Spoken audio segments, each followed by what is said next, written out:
Good morning, everyone. Welcome to our Wednesday meditation gathering. It's really nice to see you all here. Um, this week we have Robbie Pointer who will lead us in meditation, and then we have 20 minutes of silence, and after that we'll open it up for sharing, and we end at 10:45. Over to you, Robbie.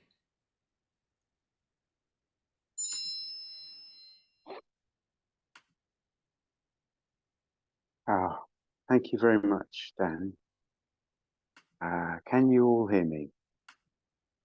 Can you hear me? You can. Yeah. It, it's lovely to be here today. It's lovely to join with you in this way.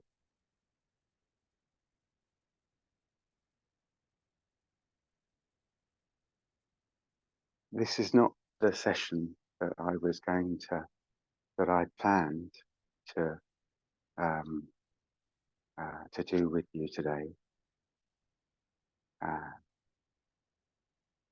and I can but um, speak very personally with you today.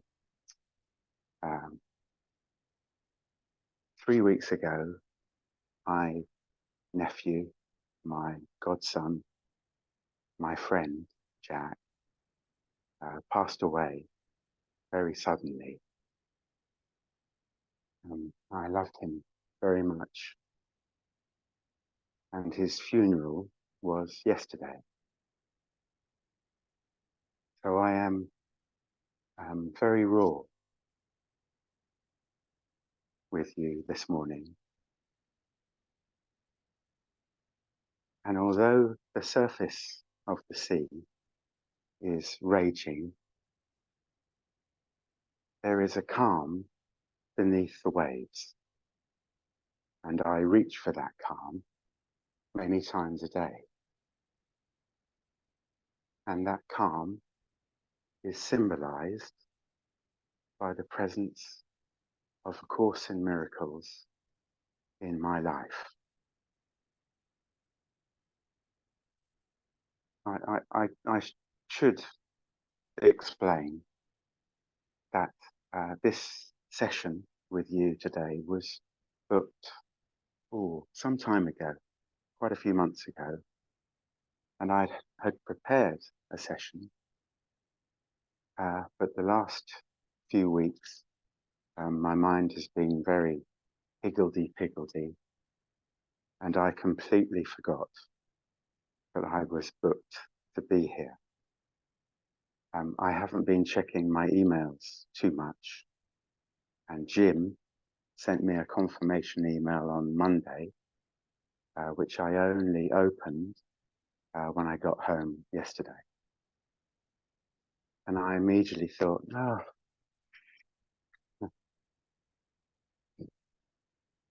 But I hate cancelling anything at the last minute. And I didn't want to leave Jim in the lurch. So I felt, let me come here today.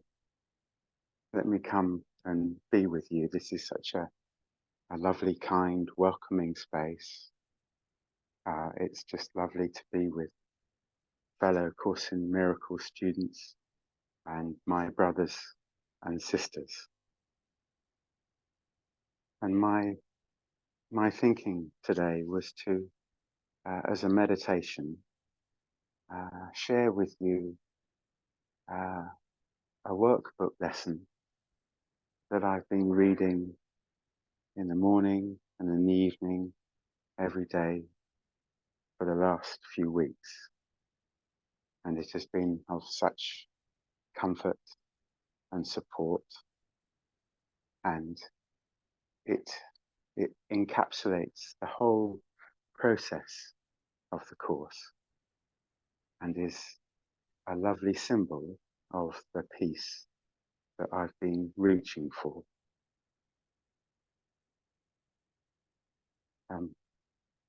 I'm no stranger to grief, as I imagine all of you are too. It's always painful it always hurts. No amount of metaphysical spin can change that, and I know that. I came to the course in great grief, what seems like 1,000 years ago, and for the first 2 years the course was a bereavement counsellor for me, and to some extent still is.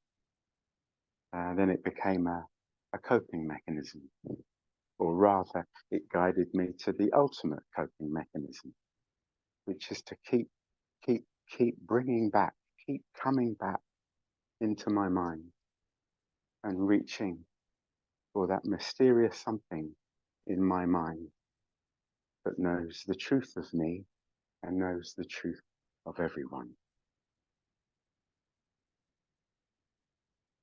It's lovely to come here and to rest with you.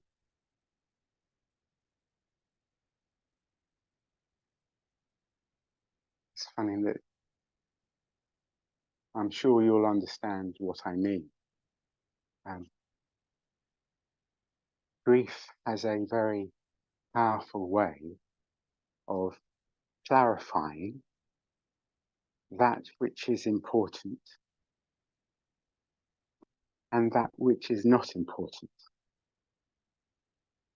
In fact, the whole course on every page does just that.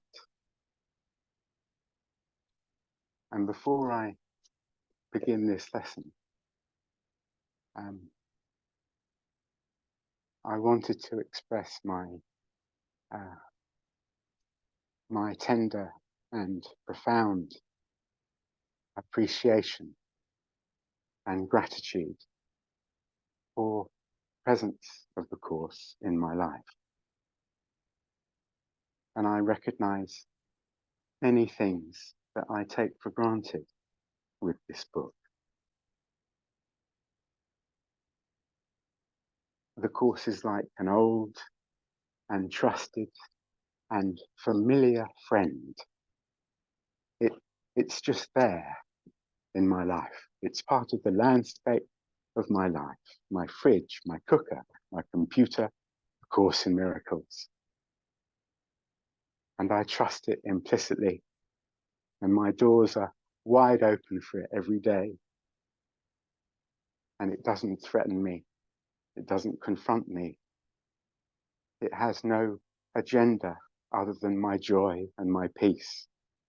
It is just there, and I reach for it every day.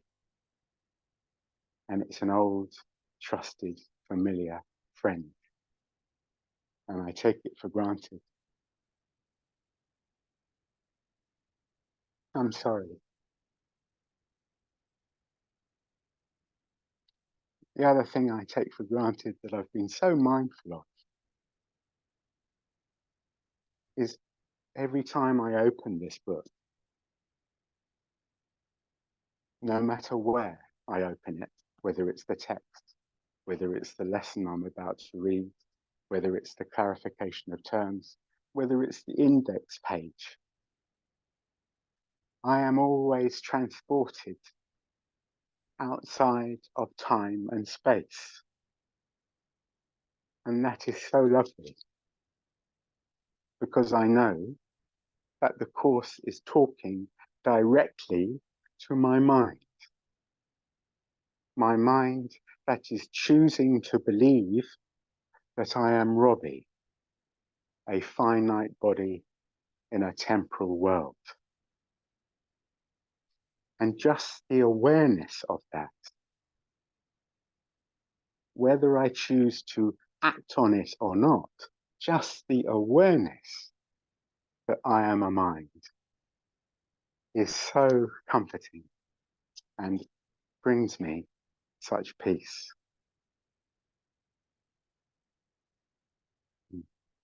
Thank you for welcoming me today. It's so lovely to express these things. And I'm going to read this lesson, and I'm going to I'm going to read it as part of our meditation. It's a tour de force lesson. It's one of my favorite lessons anyway, but I've been reading this every day for the last few weeks. And there's an element in the lesson where it asks us to remember a time that we were most at peace, even for just 5 seconds. And it asks us to do an almost impossible thing. It asks us to multiply that feeling of peace by 100, and then by 100 again. And then it says, and now you have a hint, no more than just the faintest intimation of the state your mind will rest in when the truth has come. And every day, I've been remembering all the lovely times with Jack. We were so easy together. We were good friends. And this lesson has helped me so much. And uh, my hope is that we can share this together and that it will help you. So thank you for your patience.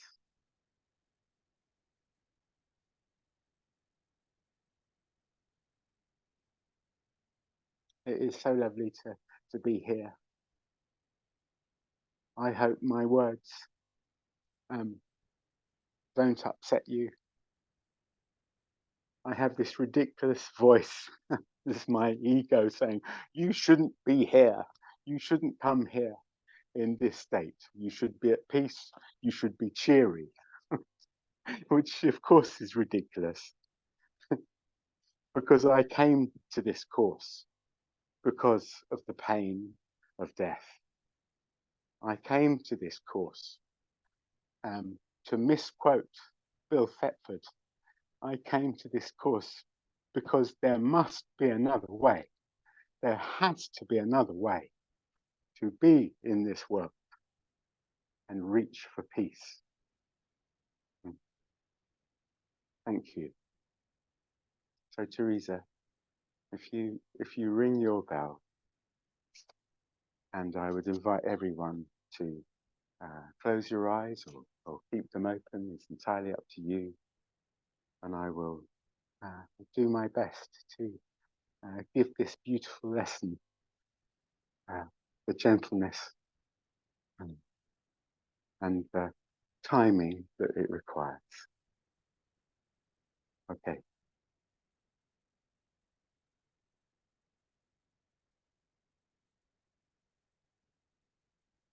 Truth will correct all errors in my mind.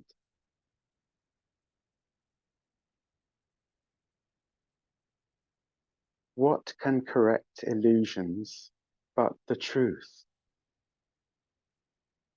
And what are errors but illusions that remain unrecognized for what they are? Where truth has entered, errors disappear. They merely vanish, leaving not a trace by which to be remembered. They are gone because without belief, they have no life. And so they disappear to nothingness, returning whence they came. From dust to dust they come and go, for only truth remains.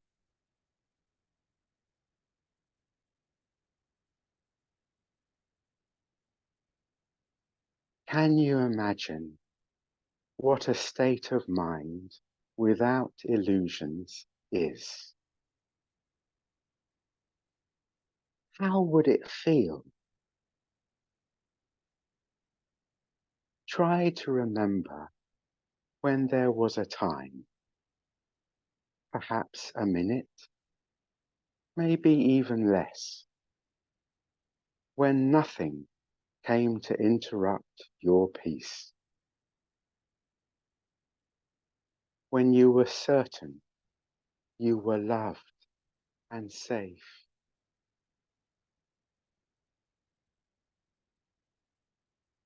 Then try to picture what it would be like to have that moment be extended to the end of time and to eternity. Then let the sense of quiet that you felt be multiplied 100 times, and then be multiplied another 100 more. And now you have a hint, not more than just the faintest intimation of the state your mind will rest in when the truth has come. Without illusions, there could be no fear,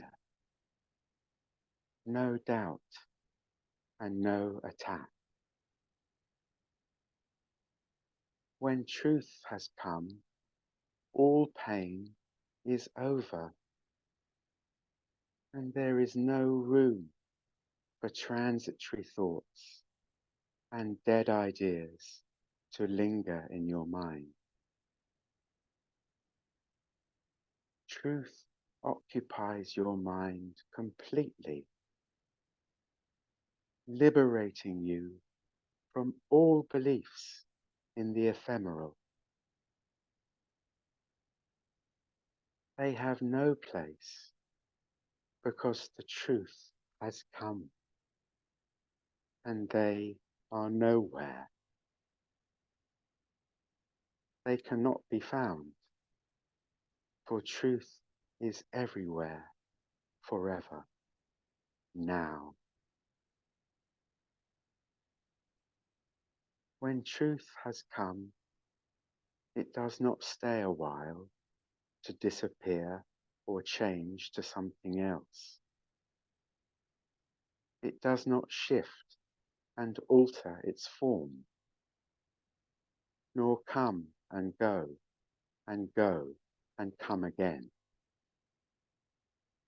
It stays exactly as it always was, to be depended on in every need and trusted with a perfect trust in all the seeming difficulties and the doubts that the appearances of the world presents engender.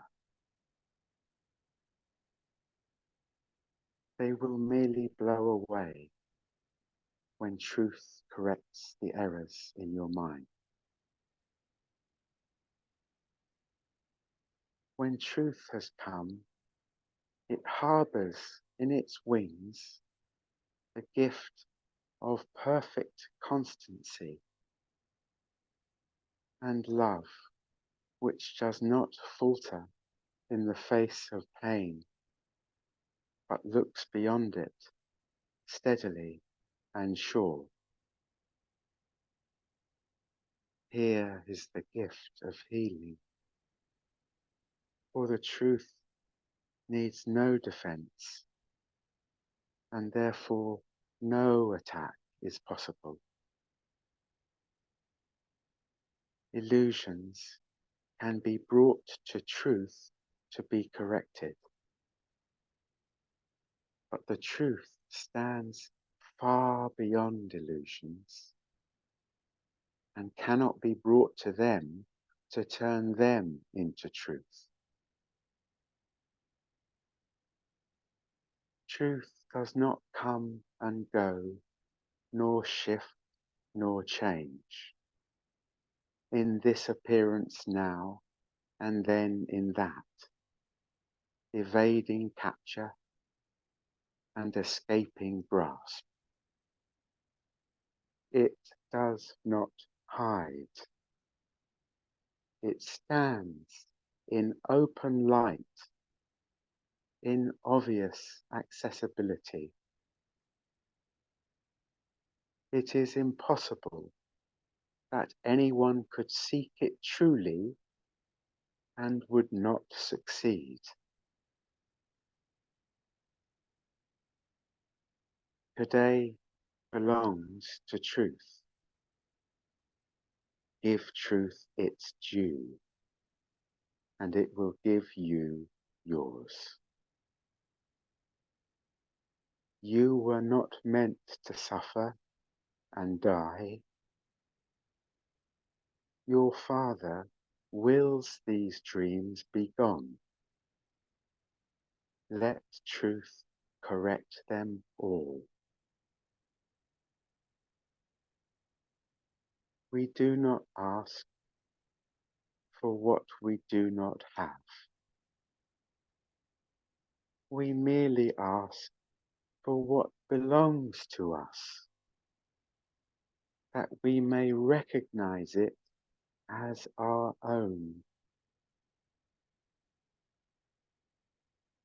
Today we practice on the happy note of certainty that has been born of truth.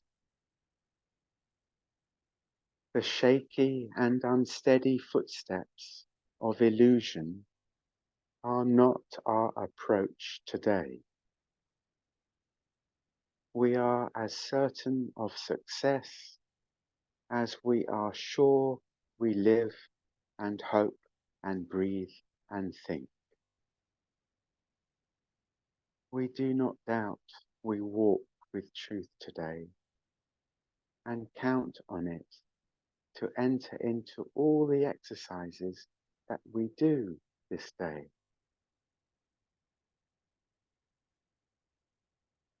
Begin by asking Him who goes with you upon this undertaking that He be in your awareness as you go with Him. You are not made of flesh and blood and bone, but were created by the self-same thought which gave the gift of life to Him as well. He is your brother, and so like to you, your Father knows that you are both the same.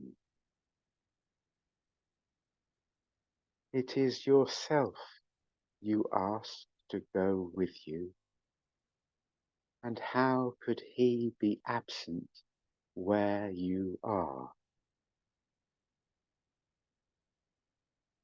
Truth will correct all errors in your mind which tell you you could be apart from Him.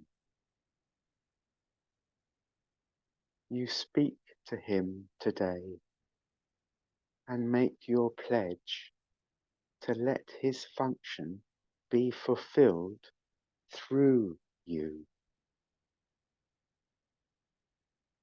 To share His function is to share His joy.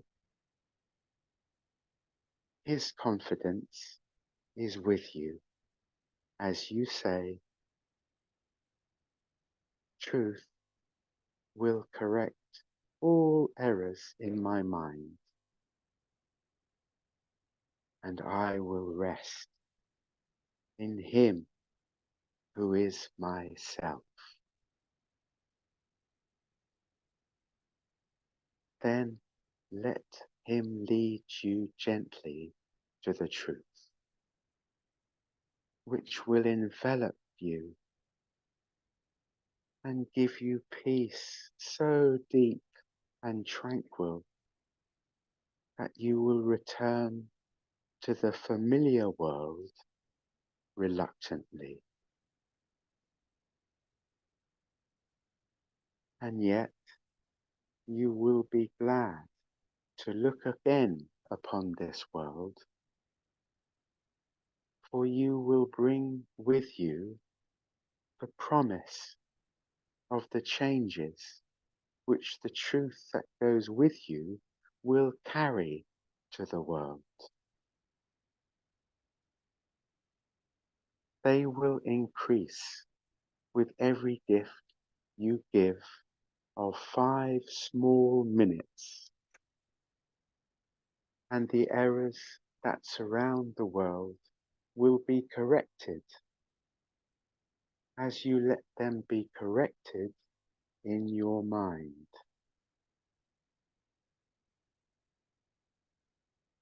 Do not forget your function for today. Each time you tell yourself with confidence, truth will correct all errors in my mind, you speak for all the world, and him who would release the world as he would set you free.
Open your eyes slowly and come back into the room. We have 9 minutes left for sharing your reflections and your questions. If you'd like to speak, raise your hand or use the reactions button at the bottom of the screen, and I'll invite you to take yourself off mute. If you'd like to ask Robbie a question or comment with confidentiality, put your message in the chat function at the bottom of the screen, and I'll read it out.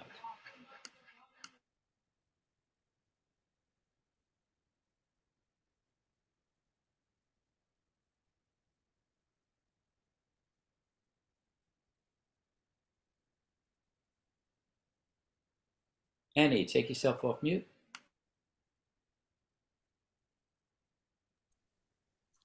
I just wanted to thank you. I think that was the most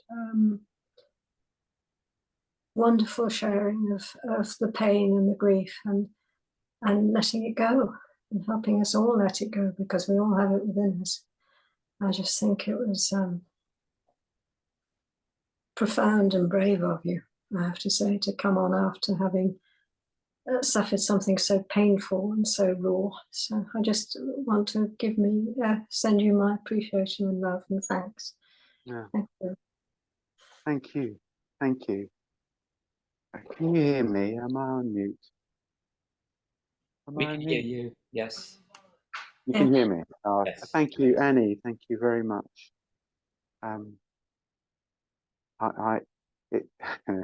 Perhaps it was fortuitous because I completely forgot about today, and I only opened this message from Jim.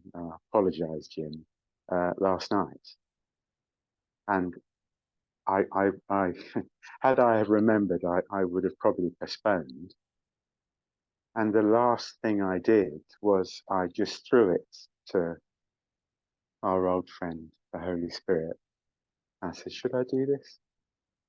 And there was a great, almighty, whopping yes. I mean, it was in my mind, Times New Roman, caps lock, bold, size 16. Yes. So I thought, well, okay. And what's lovely, and thank you so much for welcoming me here today, and for embracing what I have said, because you know, one of the things about the course that I so appreciate is that if you stay with it long enough, eventually you start to wear these Course in Miracles spectacles, and you start to view everything through the prism of the course. And of course, that's not easy at times, but it's so lovely because those lenses help me to recognize that we are all the same, the same, the same, the same.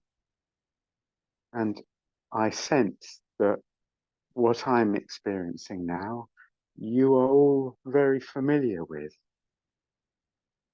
And there is no changing death or grief in the external world. That's part of the gig, that's part of the illusion. What changes is how we respond to it, what we do with these perceptions. And I'm so blessed in the reminder to keep bringing it back, keep bringing it back, keep reaching for the hand of love, which will infuse and import and enlarge its perception, its interpretation. That is wholeness, that is gentleness, that is unity, that is peace. And that's a priceless gift. And so thank you for sharing that, Annie, and I'm very much with you. Fabian, take yourself off mute. Yeah, thank you very much, Robbie. I was very touched by your sharing the depth of your grief and your authenticity, and the quote of the course as well was very important. I've been a student of the course for many, many years now, and haven't been able to come on Wednesday because it was a busy day for me, Wednesday morning for a few weeks. But I always appreciate when I come. And what I want to say is that I have something also the grief to deal with, because I have two dear friends who on Saturday will commit assisted suicide because of the deteriorating health. And this is tough, very tough. People that really love very much lives in Switzerland, where it's allowed to do that. And I need to find a way to support them, in a way, because it's their decision. We have a meditation on Saturday morning with a few friends to be with them while they are doing that. And I have a lot of grief about that, because I know they have no other choice, and they want to go together as well. But what you shared reminds me of that, and I just want to share that. Thank you again, Robbie. Thank you. Thank you. There's a message in chat. Hi, Robbie. Thank you for sharing that with us. I truly thank you. Thank you. Who would like to share? Catherine, take yourself off mute. Robbie, thank you so much. I echo Annie's thanks that you came today. Although I also want to say that the "you should never cancel" voice is optional. But I love that yes was in like 16 font. I too have the "I should be cheery and peaceful all the time" voice. And so I love that you named that. And I want to say that nothing you brought today took me away from peace or joy. There's something about the quality. You must also have a voice that you must be hearing, the voice that allows you to feel everything, because the way you shared it wasn't heavy. I feel your feet are very much in the roots of love as you're sharing your grief and your words and your humanness. So I just thank you for being an example of that, of holding those two things that sometimes feel, contradictory, and talking about your love of the course, because it's sort of, I'm sure I'm not the only one that it kind of, brings up those same feelings and multiplies them in ourselves. Yeah. So just thank you. Thanks for being here. No, thank you very much. Thank you. Really appreciate that. Okay, we've come to the end of our time together. Robbie, thank you for turning up today. That was wonderful. And take yourself off mute and show your appreciation to Robbie. Thank you, Robbie. That was very helpful. Thank you, Robbie. Robbie, much love.